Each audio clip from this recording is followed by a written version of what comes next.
Any force, any society, any organization saying we want merger with Indian Union, attack them. And what atrocities they have to do? They have taken a lesson from the Prophet onwards. The Prophet, when he was in Medina, in order to eliminate what are the Jews who were his allies for some time, 800 of them were beheaded and thrown into the ditches. Same thing was repeated. In Malabar, in Khilafat, what is called Khilafat movement. They established a caliphate in Malabar. And because the Hindus were not cooperating, they started burning the temples, killing, forcibly converting, raping, etc. Whatever was done in the 7th century in Arabia, same thing was repeated by the Khilafatists in Malabar.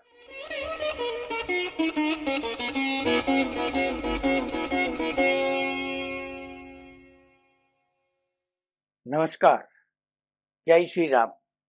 It's a privilege for me to talk about the most inglorious period in the Nizam's rule in the erstwhile Hyderabad state. That was 1946 to 48, when one Qasim Razvi raised a fascist force called the Rajakars. It reminds us of the Mopra rebellion in 1921-22 in the Malabar area of the erstwhile Madras province. The fascist Nazi rule of Hitler in Germany between 1938 and 1945, and of course the Prophet Muhammad's Medina rule, when what he did has become the template for his successors. I will refer to it later. Now, this Nizam state of Hyderabad has a checkered history. It has been under Muslim rule for 601 years. Not even Delhi was under the Muslim rule for so long. It all started in 1348, when the Kaktiya kingdom was finished, and the local people, just like Jaichand invited Muhammad Ghori, some discontent social organization, society, a community invited the Bahamanis, the Muslims from across the border of Telangana, to invade Telangana, and since then, that is 1348, the rule of Muslims started in the what is called the Hyderabad state. 1348 till 1948 September 17, for 600 years. Persian was the language that shows they are not Indians, they are foreigners. In fact, Persian was the language of the rulers until 1868 here in Hyderabad. Afterwards, it was Urdu, once again not a native language, but a mixture of some other, that is foreigners and Indians, invaders. Now, what are these Rajakars? The most dismal rule of the Muslims started in 1911 during the reign of the Nizam, the 7th Nizam, Usman Ali Khan, His Exalted Highness. That was the title that was bestowed upon him for the services rendered by him and the money given by him to the British rulers in the First World and the Second World Wars. This Nizam, from 1348 for the next several hundred years, the Bahamanis ruled. Afterwards, the Qutub Shahis ruled. Afterwards, there was the Mughal rule from 1684 to 1724, when the Nizam, who was the Subedar of Aurangzeb, declared himself independent, owing nominal loyalty to Mughal Badshah. So, all these 601 years, there was a Muslim rule, but the worst period of that, actually the Qutub Shahis promoted Telugu language also. One of them, Ibrahim Malik, he was called Ibrahim, Malik Ibrahim in Telugu, he even wrote poetry. But the worst rule was that of the last Nizam, the Nizam 7th Usman Ali Khan, from 1911 to 17 September 1948, when this state was liberated from the Nizam and his minions, the Rajakars. Now, what are these Rajakars? Actually, the Muslimification, the Islamization of the state started in 1926 when two organizations were founded. One was called the Dindar, which purpose was, the purpose of both of them is Muslimification, to make the Muslim rule permanent, if possible, as a sovereign king in the middle of Bharat. The Dindar was mainly intended to convert the scheduled castes in the state of Hyderabad to Islam. So that man said he was the avatara of Chandrakeshava, and then by fraud he was converting the scheduled caste people to Islam, encouraged by the Nizam. In that very year 1926, the Majlis Ittihadul Muslimin, short MIM or Ittihad, that was founded by one of the ex-officers of the Nizam. The purpose of Dindar as well as the Ittihad was to Muslimify the state of Hyderabad, to increase their population by conversion as well as importation of Muslims from all quarters of India, especially from Uttar Pradesh and Bihar, getting those people, settling them in Hyderabad and environs, so that the population proportion of Muslims would increase and they would be able to effectively suppress the Hindus. Now, the sixth Nawab, there is one before Nawab Usman Ali Khan, the last one, had Kishan Prasad, a Hindu, as his Diwan, or the chief minister. This man, 1911, when he ascended the throne of Nizam, he dismissed that man and started employing only Muslims from Uttar Pradesh. Sir Akbar Haidari, Mirza Ismail Sir, Nawab of Chattari, and finally Lai Kali. These are the people. So the purpose was first Dindar, second the Ittihad, third is the Nizam himself. All these three people were engaged in building up the Muslim population of this state. At the same time, these people, in order to encourage Muslimification and support it and strengthen it, in 1926, Nizam issued a farman forbidding all political activity in the state. Because by 1926, India's freedom movement was gaining momentum all over the country, excepting in the Nizam's state. He did not want any political meetings or political awareness. So he banned all meetings.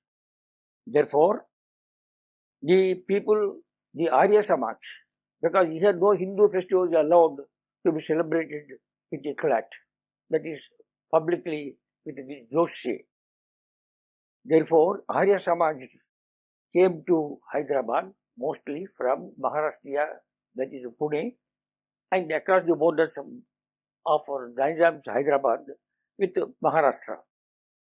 Nizam's, the entire dynasty of the 7 people were afraid of 2 people, 2 kingdoms. One is Marathas, because Shivaji once inflicted a terrific defeat on one of the Nizams and told them, if you ever torture Hindus or discriminate, I reserve the right to intervene and depose you. That's what the Maratha warning was.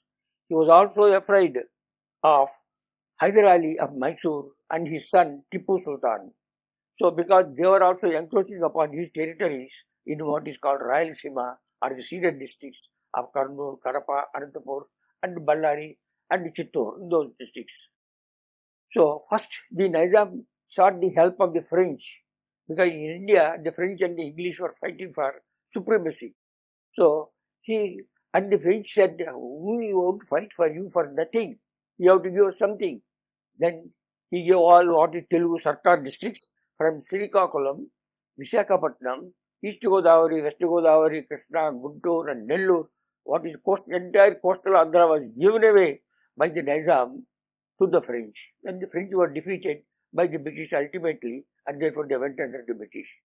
Then afraid of Tipu Sultan and his father Hyder Ali, this man again sought the help of the English, that is East India Company, which was on the ascendant in India.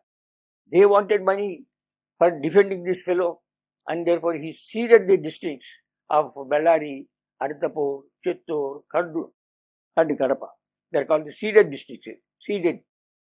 In 1938, this Maharaj, this fellow, 7th Nizam, was so much indebted, about 30 crores of rupees. Then he ceded Berar, what is called Marathwada area, Akola, Gikola, all those areas. This is Nizam, is spendthrift in order to defend himself, seeking the help of the French and the British and everybody. So he went on giving away his whatever areas were under him. So present day Hyderabad was the last vestige of the Nizam's rule. Now, I said the Muslimification started in 1926.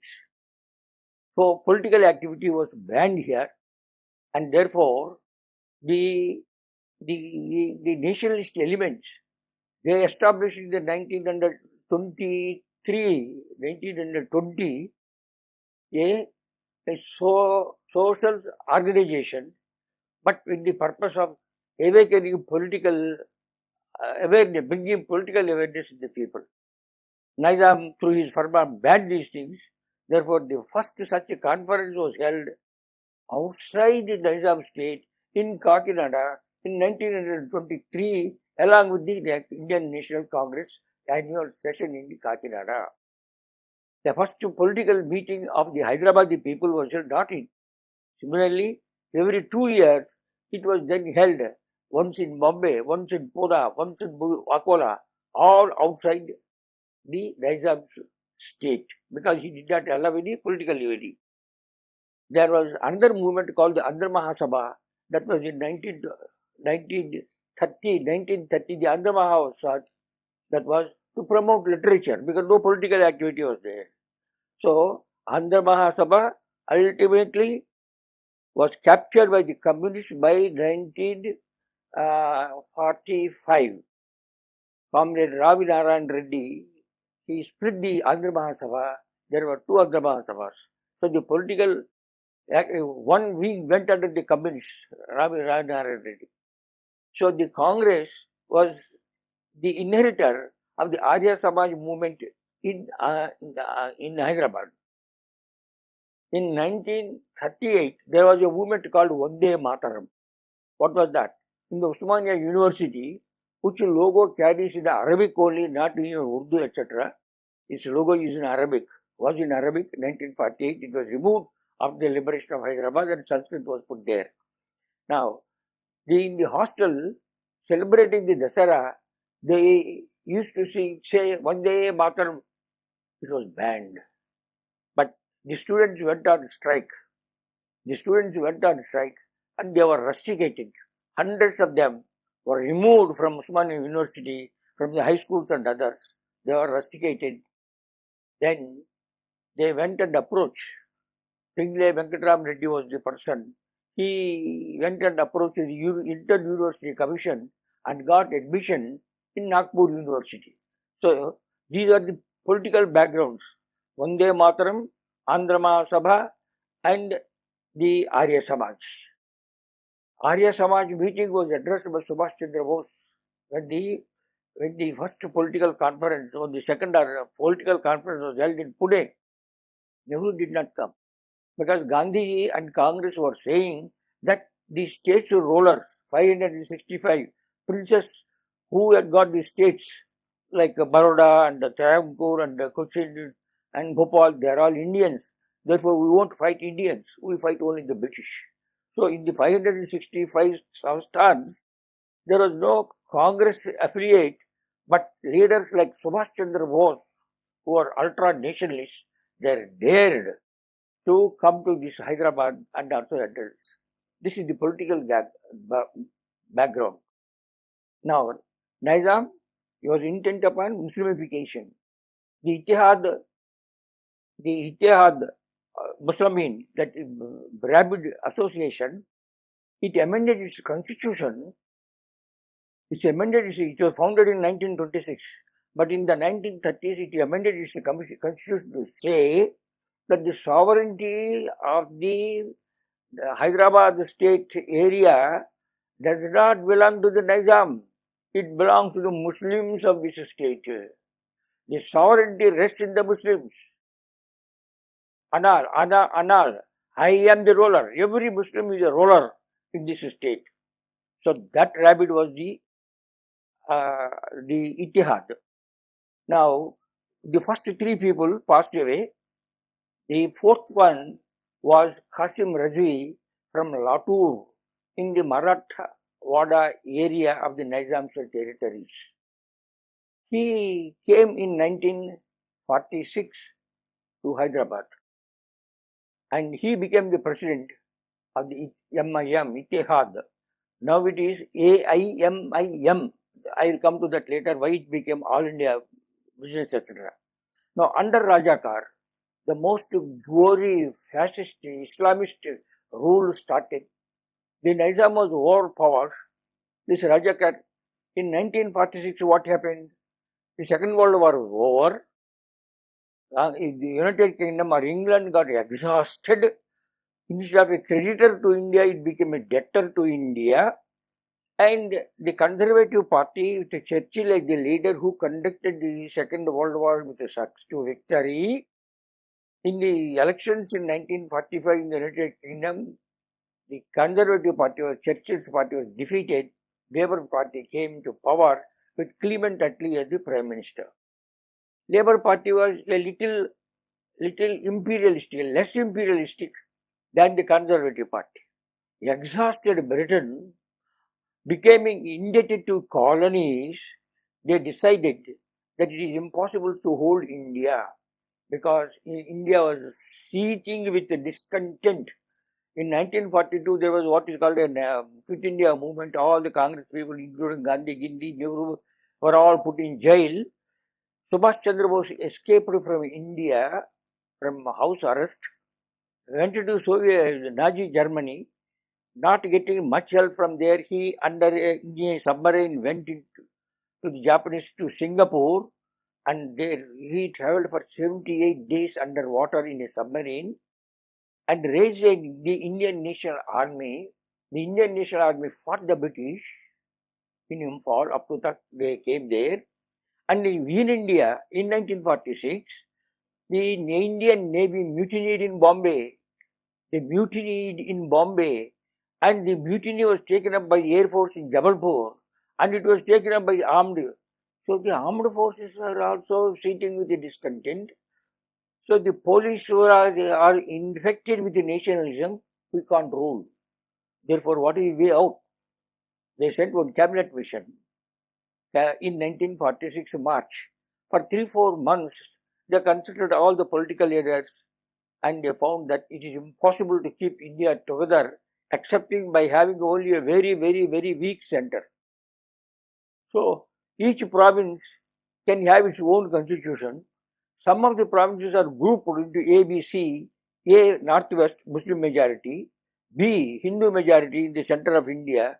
C, the Northeast, including the Hindu majority Assam, included with the Muslim majority Bengal. So, A and C will be instead of Pakistan, and B will be Hindustan, and these three will be a federation, very weak federation, only defense, external affairs and communication, nothing else. So this was the thing. And they said, Congress and Muslim League agreed. Afterwards, Nehru said something, and therefore the Muslim League said, I don't agree to this one. Then a Constituent Assembly was to be there. So Britain said, Attlee declared, not later than 1948 August, we quit India. To whom will you give power? Whosoever is willing to take. each province may declare itself as independent. In that situation, the Nizam and Button said paramountcy. These 565 states in India could be, they can accede to India, they can accede to Pakistan, or remain as independent. Then once this was announced, the Nizam in June 1947 declared, I am going to be independent. I won't join either Pakistan or India. So Qasim Rajvi was there already because from 1946 onwards, Ittihad Muslim was there. He was the president. He welcomed it. He welcomed, yes, we are going to be independent because if ever Nizam tries to accede to Indian Union, there will be a civil war. The Muslims of Hyderabad state will depose Nizam and declare themselves as a republic, of Islamic Republic. That was what is Qasim Rajvi's statement. Then the communists also liked it very much. When the Nizam said, I want to be independent, the communists under the flag of Andhra Mahasabha, they started fighting against the Jamindars, against the Jagirdars. They are called about 400 Jagirdars were there in Nizam. And for 12 Samsthans. Samsthans is Chota Maharaja under the Nizam. And the Jagirdars were like Jamindars. So the communists were fighting against Jagirdari and the Samsthans. And because they were fighting them, the Nizam felt uncomfortable, and Qasim Rajvi has raised a fascist, irregular armed forces of about 200,000 Muslim people. So these people wanted to terrorize whosoever says we want to join Indian Union, whosoever is opposed to Nizam becoming this independent sovereign of this state. So we would kill them. So Rajakars on behalf of Nizam to keep him independent, and communists, they had already rebelled against Nizam and liberated about 2,000 villages in the districts of Warangal, Khammam and Nalgonda and a few in Karimnagar. So they were liberated. So they thought that if Nizam is independent, he could be easily defeated and we can establish a communist state here, just as they established in China, in Yan'an. So the communists and the Rajakars joined together because both of them wanted Nizam to be independent king for different reasons. Rajakars wanted this to be an Islamic state, communists wanted it to be a communist state, but the first condition is they should not join Indian Union because it is very powerful. Nizam is very weak. So each thought they could annihilate one another, but together they were there against the Indian Union. Now, what did the Rajakars do? The Rajakars, Nizam declared independence on the 15th of August 1947. While India declared independence, India got independence, Nizam declared himself, I am the independent king, I am the sovereign king. And he sent emissaries to Jinnah in Karachi, because Islamabad was not there. Pakistan temporary capital was in Karachi, and they tried to get Jinnah's help. Jinnah said, I can't help you. No, you have to do arms supply, etc. we may facilitate, but we are not going to intervene militarily in order to keep the Nizam as independent. So this is Rajakars. Now what is to happen? 563 states, except in Junagadh and Kashmir, had already been merged in the Indian Union, and another state is this Nizam.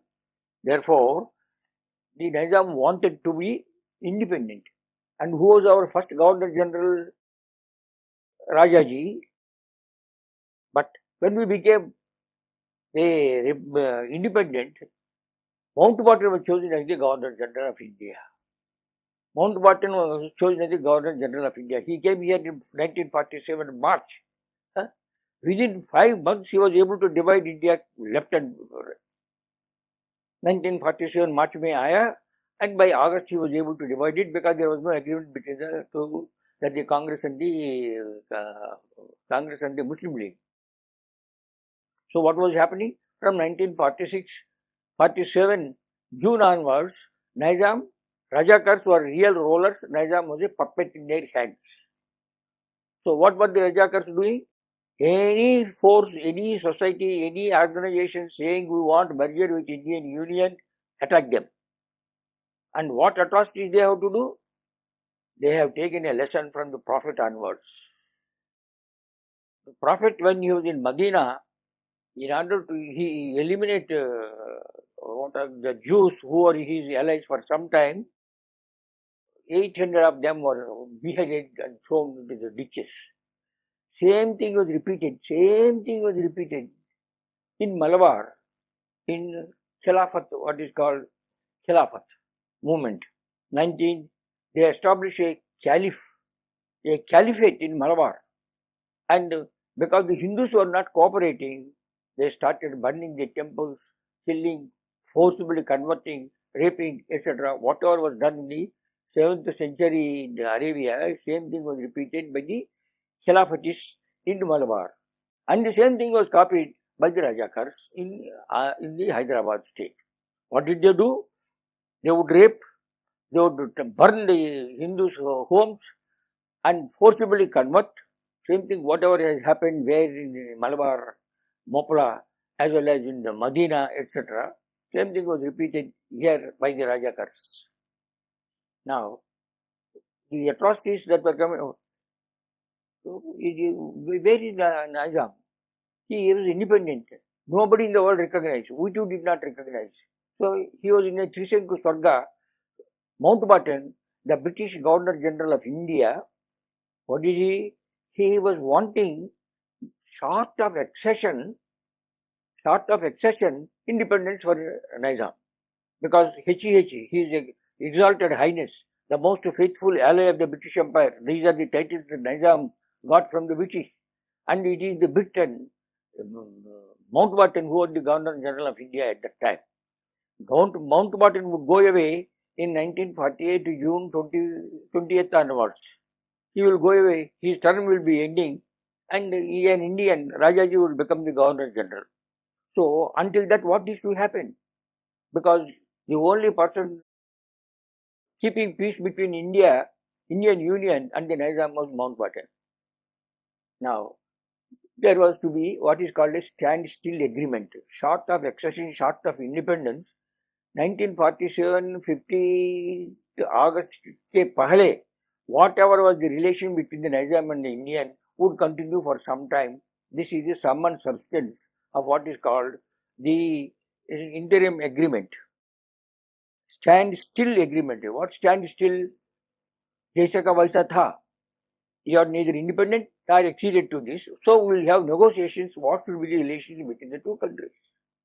It is here Rajakars under Qasim Rajvi, he took over almost. He threatened everybody. Even the Nizam became a stooge because he was wanting independence. Rajakars also were wanting independence. So he was bedding with evil. He was riding a tiger called Qasim Rajvi. He can neither dismount nor continue to be in that one. That was the Nizam's position. So what Rajakars 1946 to 48, what they did was suppress every movement, every society, every leader who says India, Hyderabad should merge with India. Those who are opposed, if they are organized until the Nizam declared independence, kill them. That means villages were getting burned, people were getting murdered, hundreds being lined and shot. So I won't go into the atrocities. There is a book which chronicles which village was attacked and how. For example, when a train was going, all the women were taken out of the train, stripped of their clothes, and do what is Batkama dance, Danga. Batkama dance is a national festival where women they sing and dance to the glory of Parvati. So that is the Telangana's greatest festival, what is called Batkama. This is the type of thing that they would do. Then what were the villages after villages were burned because those villages were saying India, Hyderabad should accede to India. I am not going to tell village after village how many villages were attacked like this and what were the encounters between the Rajakars. In the daytime, the Rajakars, aided by the Nizam's police, will go and invade and attack a village which was wanting very strongly that Nizam should join the Indian Union. For example, what would they do? The type of atrocities. One is that women, in the presence of their husbands and their sons and daughters, stripped of their clothes and made to dance and raped. All are chronicled. In which village, at what time, and how many were done are chronicled in this. Then they would hang a person head down, legs tied to the tree, and under this they would put a fire, and this man would die. Like alive, he was hanged, head down, and put fire under this. This is the type of atrocities they were doing. And was there any resistance? Yes. Until the communists were fighting the Rajakars, that is June 1947, when the Rajakars were attacking the villages, the communists were defending the villages. It was a heroic resistance. Heroic resistance, what are called Lambadis. Lambadis in Telangana, they used to protect these communists. They did not think they were communists. All that fight was in the name of Andhra Mahasabha. Andhra Mahasabha split. One was Congress led, another was communist led. It is the communist led which armed itself and defended the people from the Rajakar and the Nizam's police for some time. The Congress fellows ran away and they were carrying on the fight from Vijayawada, from Nagpur, from Bangalore. That is, from outside they will come and hit the police station and run away. That was but there was no match at all to the Rajakars or to the Nizam's army. The only match was Andhra Mahasabha under the leadership of the communists. But then once they joined, the Hindus became absolutely defenseless. The Hindus became absolutely defenseless.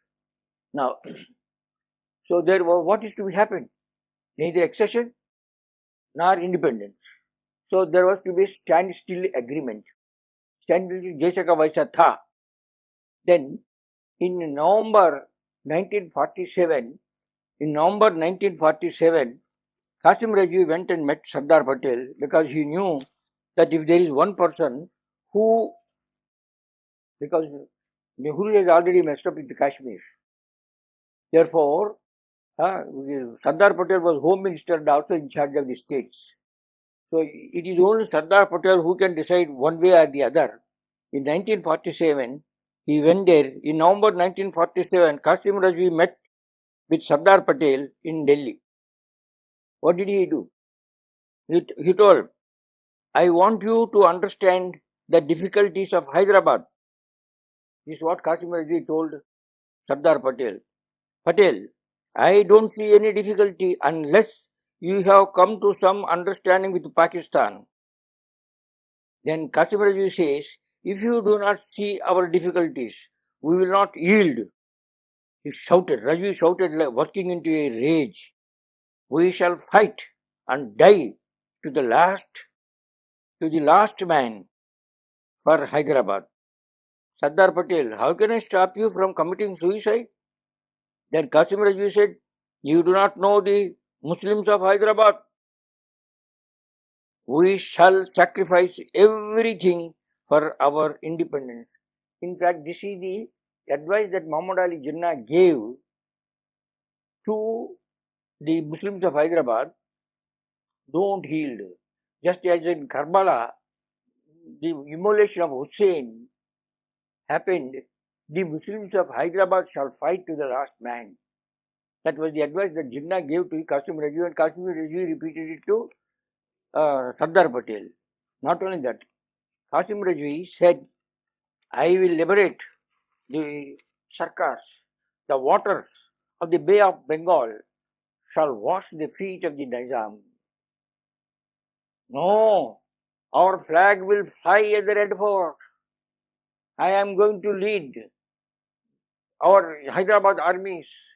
And if Hyderabad, India Union dares to attack Hyderabad, 4.5 crores of Muslim brethren in the rest of India will rise as the fifth column and the Indian Union will be finished. These are the statements and the speeches that this this Qasim Raju was making. Then he said, a Muslim is a warrior. He is a first-class fighting man. Indeed,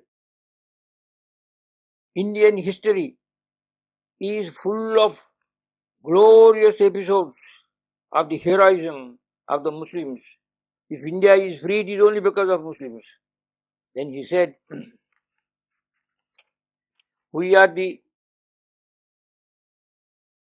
a Muslim is a warrior. He is a first-class fighting man.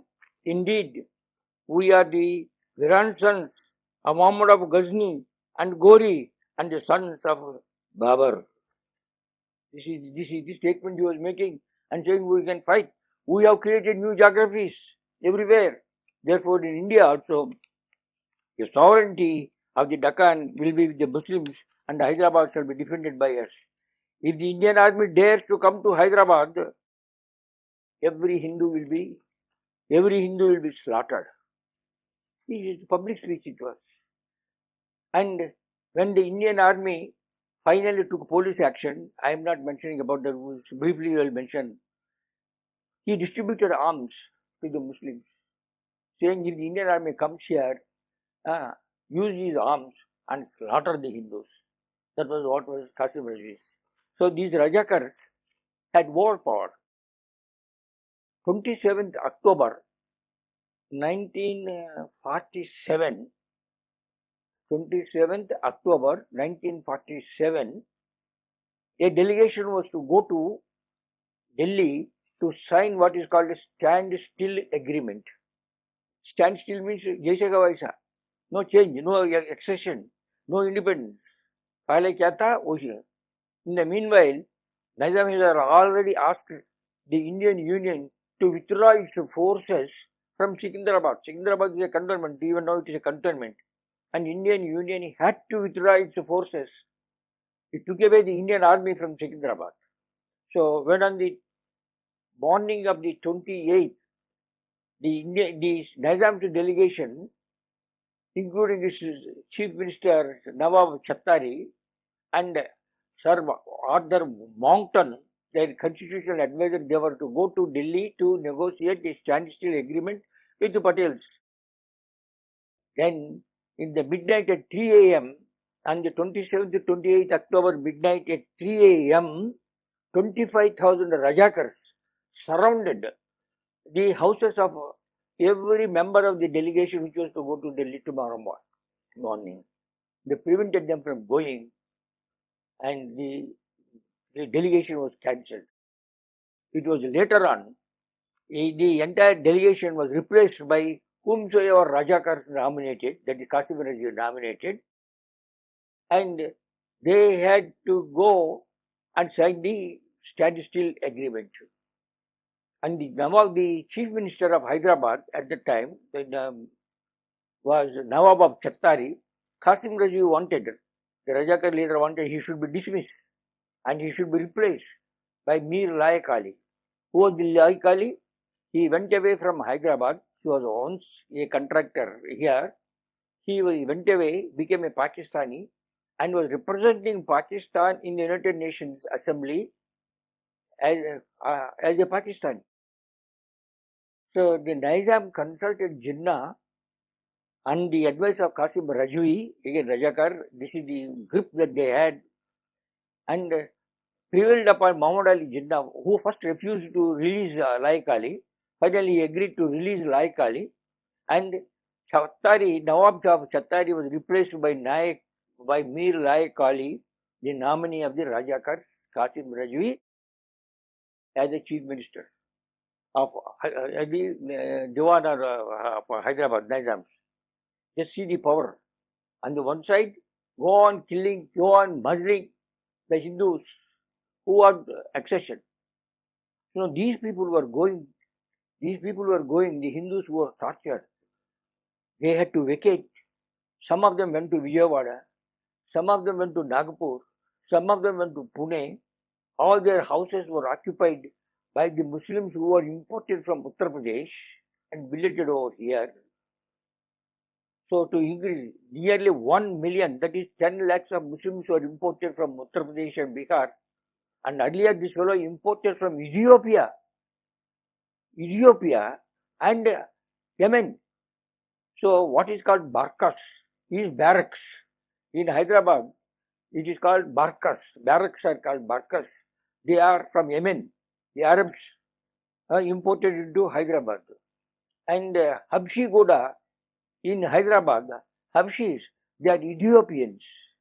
This is how Nizam was importing Muslims from everywhere in order to increase the Muslim population. And these are the cannon fodder for Rajakars. Qasim Raji especially concentrated upon these foreign elements to strike terror on the Hindus. So this was going on. There was a standstill agreement. Then in November, Nawab of Chhatari, replaced by Bir Rai Kali, released by Jinnah to be here. And then from then onwards, it is Qasim Raji's rule in Nizam. He was holding meetings and telling, we will do this, we will do that. And inflaming, he swelled the fascist Rajakars from 2 lakhs to 3 lakhs, armed them with daggers, with spears, with banduks, with guns and whatnot. So, terrorizing the entire Telangana area. Because in Marathwada and Karnataka, the resistance was not so much. They were peaceful, whereas here the communists have taught how to resist. And therefore, both Muslims and Hindus became very militant in Telangana area. Both of them became militant. But the Congress Hindus were fighting from in the night, now and then coming from Vijayawada and some other places and attacking a police station and running away, etc. So, finally, in June, Mountbatten was to go away. Mountbatten really helped Sardar Patel in getting 562 Sansthan to integrate with India, accede to India, etc. Sardar Patel had a heart attack. He was convulsing in Dehradun. So Mountbatten, just about 10 days before his departure from India, laying down his office, making it out to Rajaji, he fashioned some agreement between India. It is not accession, it is not merger with India, but a special type of treaty. And with that, and with Nizam's signatures, etc., he, Jawaharlal Nehru, Sardar Swarna Singh, the defense minister, Rajendra Prasad, these people, under the leadership of Mountbatten, went to Dehradun with Sardar Patel lying in the bed. And they gave this agreement. Nizam has signed this agreement. Sardar Patel read that and simply he threw it down like that. Because it was not accession. It was just like another country which says that I will be friendly with you, etc., etc. Then Mountbatten was dejected. He heaved a sigh of relief. I thought, before I go away from India, I would solve the last problem. That is Nizam and the Rajakars. Then Sardar Patel recalled how Mountbatten helped him to integrate the other states. Does it mean to you so much? Mountbatten said, yes. Give me the piece of paper. He took that agreement. What was the treaty type of agreement? Put his dustcut. Then Mountbatten, I have achieved something. He went and told the Nizam, yes, Sardar Patel is agreed. No, I am not agreeing, he said. Because Rajakar said, no, this is not full independence.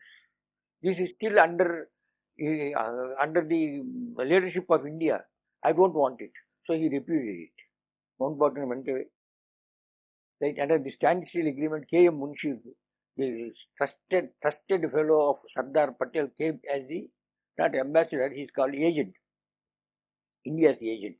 in December 1947. So, June, Mountbatten went away, so Sardar Patel was free. So, he called the British. Our commander-in-chief was a British man. The commander-in-chief of Pakistan was also a British man. So, these two commanders-in-chief have to fight. India and Pakistan. If Pakistan helped Nizam, so Sardar Patel, what happened? Nehru says there shall be no armed action against Rajakars or the Nizam. The whole world acclaims me as a Shanti Dota, as the ambassador of peace. How can I have armed action against Pakistan, the Nizam? Then Sardar Patel and others fighting in the cabinet meeting. Then Rajaji, who became the Governor General, took a piece of paper and gave it to Nehru. What is that? It was a protest from the British High Commissioner against the raping of British nuns, nuns in Secunderabad. Then Nehru became red in face. When the Indian women were raped, he kept quiet. But once the British nun was raped, he said, let us go, let us finish the Nizam. That's Nehru's patriotism. So, Sardar Patel has fixed the date.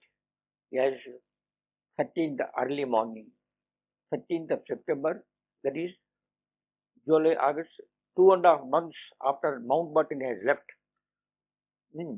He ordered the Indian army, because state, he called it police action. He did not say military action, police action.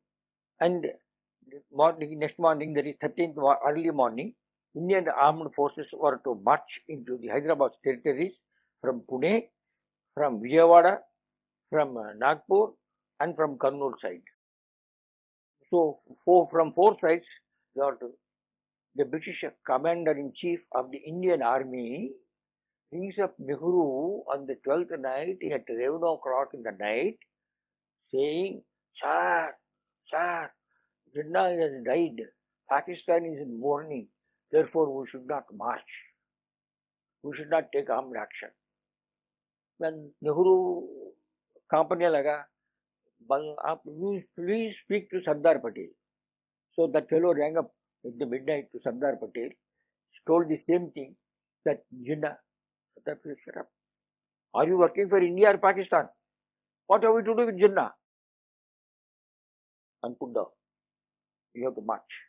This conversation was recorded. Next day, VP Menon, Sardar Patel's Friday man, Antarangika, he went to this British commander-in-chief while the Indian army was marching into this and said, Sir, did you speak to Pakistan's commander-in-chief? Yes, I spoke.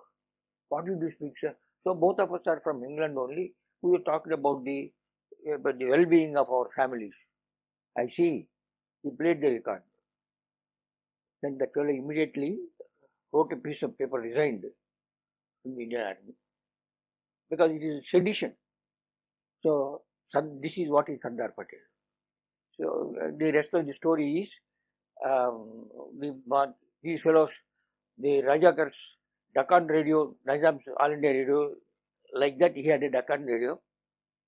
The Nizam's forces are near Goa.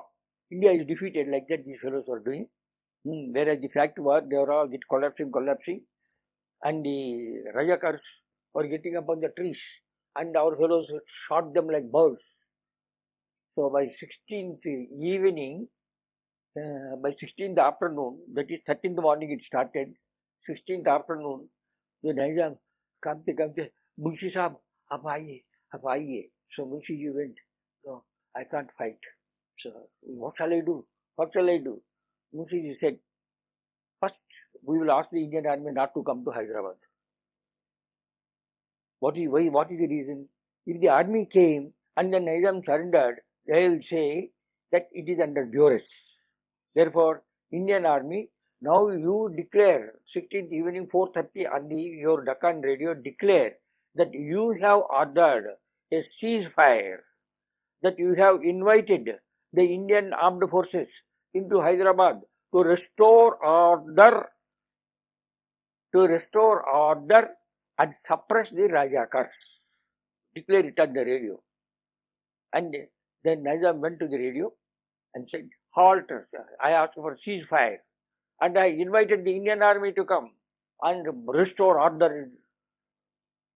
Then Munshi was not satisfied with this, because what will Muslim countries think? So next day he asked them to make one more broadcast to Arab countries.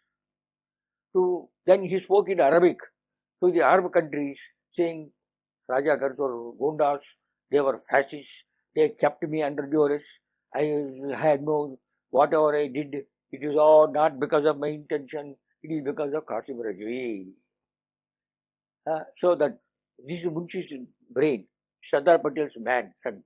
And Nehru dismissed Munshi afterwards. That is a separate thing. That is between Nehru and what is happening. He wanted to keep Hyderabad as a composite culture, Urdu culture, Hindi heritage. He was wanting to do like that, whereas Sardar Patel said nothing doing, he must merge along with any other fellow, etc. So this is the story. Then what happened? The next day, army did not come. On the 17th, army did not come because they were halted 50 kilometers away. Only Rajendra Singh ji and his ADC came, and the commander-in-chief, Mr. Idris, he went there and gave his sword to at his feet. That is the surrender. Our armed forces entered Hyderabad city only on the 18th. The surrender took place on the 17th. Ceasefire took place on the 16th. This is all K. Munshi's genius. So, this Rajakar, Rajvi fellow, then what did the Rajakars do? They gave all the arms to the communists. All the ammunition and the swords and the barshis and the every spears and the guns, which the Rajakars had 300,000 of them, 3 lakhs of them, they gave to the communists. And the communists said, we will resist the Indian army. They started resisting the Indian army, communist fellows here in India, in Hyderabad, in Telangana. Then the army came. So Nehru did not want all this. Nehru's ideas were something else. Therefore, within 10 days, K. Munshi was removed. And martial law was, etc., etc. I will not go into that one. Then what happened to Qasim Rajvi? Qasim Rajvi was put in jail. He was put in jail. He was tried. And a sentence of life imprisonment was imposed upon him. He was in jail until 1957. What is 1957? In 1952, we had general elections. In 1957, elections were coming. By that time, the Congress became a little weak. So Nehru wanted Muslim votes. Nehru wanted Muslim votes to win. That he started then, from then onwards. Then Qasim Rajvi was told, if you go away within 24 hours, if you go away from Hyderabad to Pakistan within 24 hours of your release, we will release you. He said yes. He was released. And within 24 hours, he went to Pakistan and died after 10 years or something like that one. Then in 1957, before general elections, the Rajakars were banned. Ittihad was banned when in 1948, September 17, when the Indian army took over. The ban was lifted in 57. And the Ittihad. And MIM became AIMIM, All India Majlis Ittihadul Muslimin.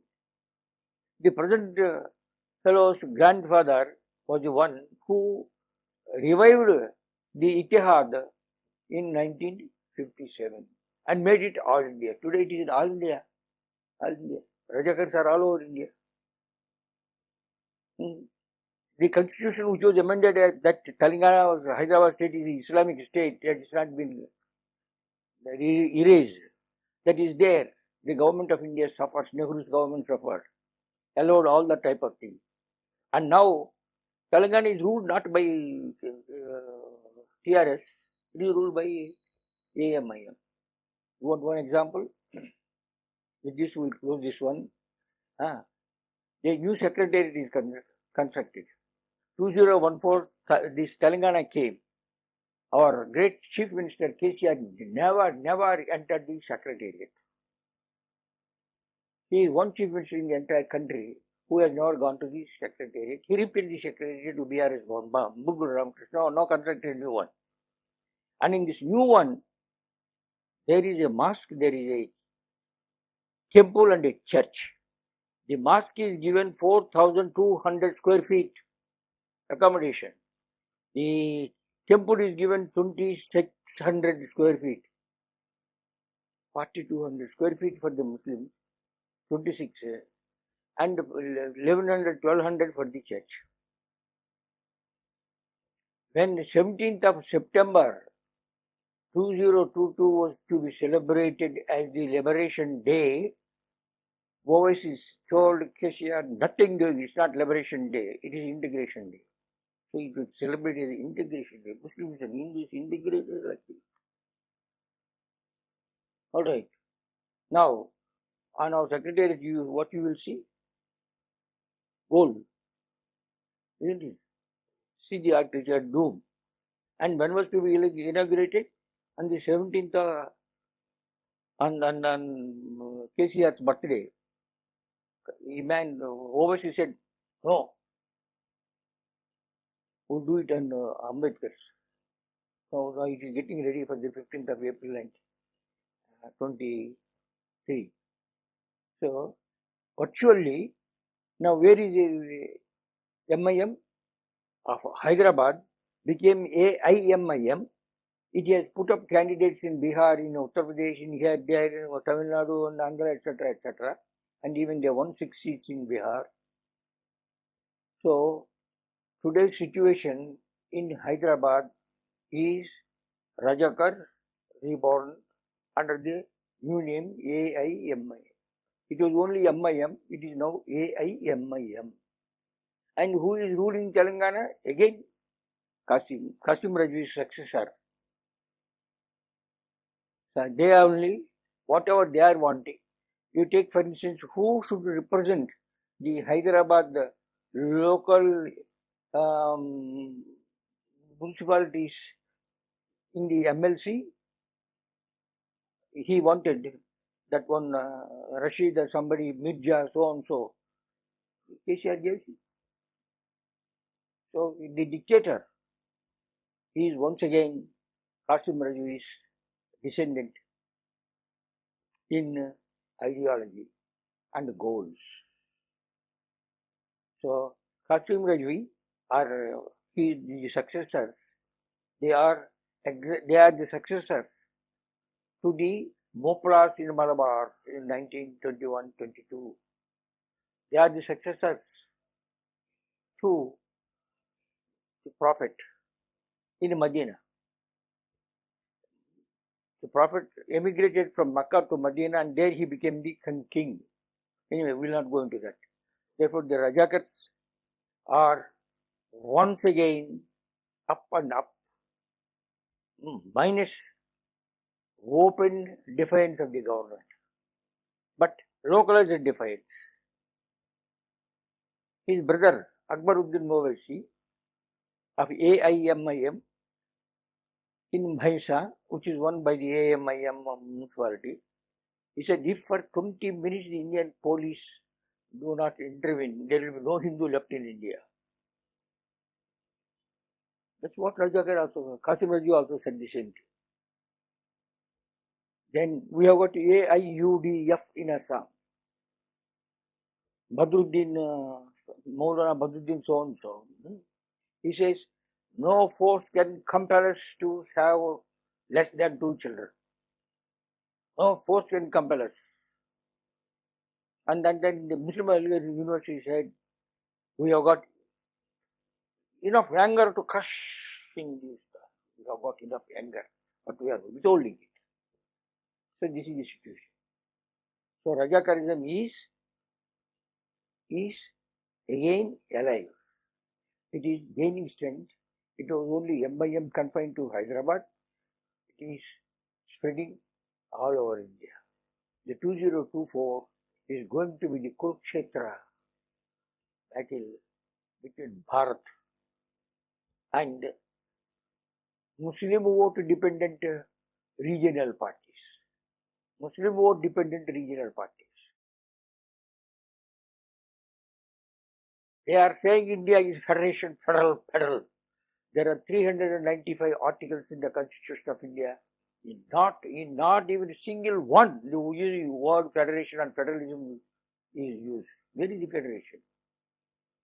The state of Andhra and Telangana were merged into Andhra Pradesh. Where is the federation? When this Andhra Pradesh was splintered in 2014, where is the federation? If there is a federation, they will agree. It is the Union of India. It is the Parliament of India under Article 3, which can remove the states, create the new states, alter the boundaries, name the change, everything can be done. And under 3 articles, 352, external aggression or internal disturbance, the state can be taken over by the central. 352. 356. When the constitution breaks down in any state, union government takes over.